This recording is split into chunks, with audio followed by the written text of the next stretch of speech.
আমি একজন মুক্তিযোদ্ধার সন্তান, আমি একজন বাংলাদেশের রাষ্ট্রপতির সন্তান, আমি বাংলাদেশের নির্বাচিত প্রধানমন্ত্রীর সন্তান, বাংলাদেশের নির্বাচিত রাষ্ট্রপতির সন্তান। কাজেই রাষ্ট্রের ওইসব জায়গায় গেলে কি হয়, কি আছে না আছে আমার জানা আছে। কাজেই এখানে আমার পাওয়ার কিছু নেই, আমি দেখে এসেছি।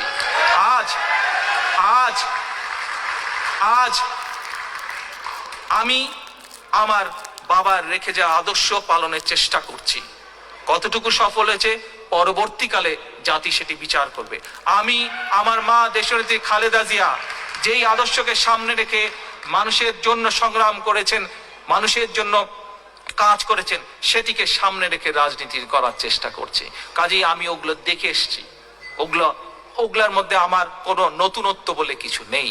আমার কাছে একটি চাওয়া, যে জন্য শহীদ রাষ্ট্রপতি জিয়াউর রহমান জীবন উৎসর্গ করেছেন, জীবন দিয়েছেন, শহীদ